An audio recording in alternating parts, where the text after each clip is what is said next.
kita mau tanya nih pendapat Abang nih. Boleh Oke. nggak Bang? Iya, apa pertanyaannya? Oke, jadi gini Bang, gimana tanggapan Abang tentang pernyataan Rocky Gerung tentang presiden? Gimana tuh kan itu merupakan kata orang ya, itu merupakan salah satu bentuk penghinaan terhadap presiden atau itu gimana menurut Abang tuh? Iya, sebetulnya sudah berkali-kali saya ucapkan di channel ini ya. Channel inilah channel pribadi saya yang saya buat. Di situ sudah beberapa kali saya sampaikan bahwa bahasa yang disampaikan oleh Rocky Gerung yang mengatakan tentang masalah penghina apa yang mengatakan presiden itu dengan diksi ya, dengan pilihan diksi bajingan ataupun tolol dan seterusnya. Saya pikir kita perlu melihatnya itu secara objektif. Dalam hal ini kita melihat ucapan itu, konteks berlakunya itu adalah pada sosok ataupun subjek yang subjek tersebut merupakan pejabat publik, ya kan? Jadi pada prinsipnya pejabat publik itu adalah jabatan yang kemudian rentan akan kritikan, ya kan? Kalau Indonesia ini kan view untuk berlibur kan ke Bali. Orang tidak bisa menghindari itu. Begitu pula dengan kekuasaan. Kekuasaan itu adalah objek destinasinya berbagai macam kritikan dari berbagai macam kalangan. Iya. Nah, maka dari itu sebetulnya kita jangan ribut. Pada prinsipnya kekuasaan itu adalah jabatan publik itu adalah tempat ditujukannya berbagai macam kritikan. Nah, maka tidak etis ketika kemudian ada yang mau mengkanter kritikan yang ditujukan kepada jabatan publik dengan dalih ujaran kebencian, hate speech kan, dengan dalih hoax, dengan dalil penghinaan. Saya pikir sangat tidak etis, kan begitu. Dan ini penting secara keindonesiaan, ya kan. Ini berbicara tentang prinsip kedaulatan, rakyat sebagai pemegang daulat. Rakyat yang memberikan kekuasaan, rakyat pula yang menghidupkan kekuasaan dengan pajaknya. Jadi menjadi hal yang wajar ketika kemudian bahasa-bahasa kritikan walaupun disampaikan dengan bahasa-bahasa yang sifatnya vulgar, tapi itu tidak boleh kita maknai hanya secara gramatikal semata.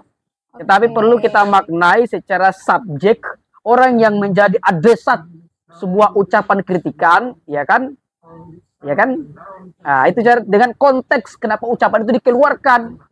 Jadi bicara subjek itu ditujukan kepada seorang presiden yang memegang kekuasaan sebagai jabatan publik, jabatan yang berasal dari rakyat melalui momentum election. Yang kedua, konteksnya itu adalah menyampaikan kritikan terhadap kebijakan-kebijakan yang kemudian diambil. Kira-kira begitu. Oke, berarti itu konteksnya adalah kita negara demokrasi ya Bang. Berarti kita bebas berpendapat, kritikan terhadap pemerintah, apapun gitu, masukan-masukan. Ya, dua hal. Memang kita negara demokratis, tetapi ucapan-ucapan atau diksi yang kita gunakan dalam mengkritisi pihak-pihak tertentu, ada dua hal yang harus dilihat. Subjeknya ini penting. Bukan ditujukan kepada personality. Oke. Jadi kepada jabatannya bukan person, tetapi kepada jabatan ya. Makanya kalau pihak-pihak tertentu telinganya itu tipis untuk mendengarkan kritikan, maka dia harusnya mundur dari jabatan publik. Karena sejak dia memegang jabatan publik, diangkat dan memegang jabatan sebagai pejabat publik, maka dia harus siap tempat dia bekerja adalah objek destinasi kritikan. Dan kritikan itu banyak orang menyampaikan secara soft, secara vulgar. Itu adalah konsekuensi.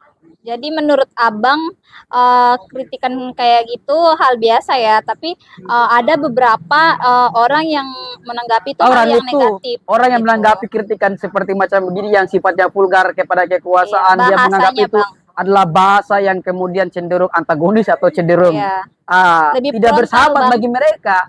Saya pikir itu sah-sah saja, kan? Ada yang like and dislike, ya kan? Itu saya pikir hal-hal yang biasa. Tetapi yang paling penting adalah kita harus objektif melihat tentang satu duduk persoalan. Iya, objektif dalam hal ini ya apa namanya? Ya kita harus mengatakan bahwa ya begitulah prinsip bernegara demokrasi, sisip kedaulatan yang dipegang oleh rakyat, kekuasaan diberikan dari kekuasaan itu berasal dari rakyat, kekuasaan didukung oleh rakyat, maka semua itu adalah hal yang kritikan yang bersifat vulgar dan pilihan-pilihan diksi yang cukup tajam. Saya kira itu adalah hal yang wajar, ya kan? Nah, kalau ada orang yang menganggap itu adalah hal yang tidak wajar, saya pikir ya itu mungkin dissenting opinion. Nah, itu ya sah-sah saja. Tetapi yang paling prinsipil ya tidak boleh lebay. Dalam hal ini tidak melihat duduk persoalan. Ya, kira-kira gitu ya Bang. Soalnya kan banyak polemik artikel-artikel ataupun media-media yang mengangkat isu terkait dengan Bang Rocky. Saya sambil ngopi ya. Ya, silakan Bang. Bang Rocky Gerung itu sendiri terlalu frontal dalam mengkritik pemerintah kita dan menggunakan bahasa yang notabene kurang sopan gitu. Bahasanya terlalu barbar gitu Bang ya. Ya, prinsipnya itu king can do no wrong. Kerajaan tidak pernah salah. Ya, makanya ya enak saja kan, ini kan artinya kan masa mau dipuji-puji, kalau tidak ada prestasi masa mau dipuji. Yang kedua kalau ada one prestasi masa juga harus dipuji, kan begitu. Artinya kalau dia ada sesuatu yang memang tidak sesuai dengan prinsip-prinsip yang kita pahami sebagai kaum intelektual, ya harus kita kritisi dan lain seterusnya. Jadi ya begitulah kita berdemokrasi. Maka saya pikir penggunaan instrumen hukum terhadap kebebasan berpendapat itu pertanda kehancuran sebuah demokrasi. Kira-kira begitu. Oke, Bang. Terima kasih Bang atas tanggapannya Bang. Pesan-pesannya untuk para viewers di channel ini apa Bang? Ya, para viewers ini yang menonton video ini ya semoga saya ingin ya punya cara berpikir yang agak lebih luas dan memaknai sesuatu itu tidak dalam konteks yang bersifat gramatikal. Iya kan? Tetapi harus memaknai sesuatu itu dalam sifatnya sebagai subjek dan konteks. Ya, misalnya dulu ada yang cukup viral tentang istilah jin buang anak. Itu banyak orang yang ribut. Ya, saya pikir ya orang yang tidak suka tidak jadi persoalan, tetapi harus melihat segala macam pemilihan diksi untuk menyampaikan kritikan itu. Jangan mereka maknai secara gramatikal. Kalau mereka memaknai secara gramatikal, maka mereka akan sesat. Kedua, akan menjadi orang yang ketahuan dia punya pengetahuan sangat minim, ya kan? Kalau orang yang memaknai sesuatu kritikan, ya kan, hanya memaknai secara gramatikal bahasa ataupun kata-katanya aja, berarti dia adalah orang yang masih belum melek. Dia punya pengetahuan yang terbatas. Nah, ini yang harus kita sadarkan. Iya, tidak boleh memaknai sesuatu itu secara gramatikal semata, tetapi harus memaknai secara subjek dan konteks. Jadi kira-kira sesuatu itu mengapa? Iya kan? Why people say it like that? Mengapa orang-orang mengatakan demikian? Begitu. Ada soal subjek dan konteks. Nah, inilah kita kadang-kadang sumbu otak kita pendek. Sehingga memaknai sesuatu itu ya hanya konteks hanya bahasanya doang, tetapi tidak memaknai elemen mendasar daripada subjek yang dituju, adresatnya ke siapa, kemudian konteksnya bagaimana, kenapa diucapkan dan seterusnya. Saya pikir kita perlu mengevaluasi hal semacam ini sehingga kedepannya itu kita lebih cerdas dan lebih objektif dalam melihat sesuatu. Bukan karena kita mendukung si A dan si B, mati-matian kita bela dengan mengkerdilkan prinsip-prinsip intelektualitas. Demikian.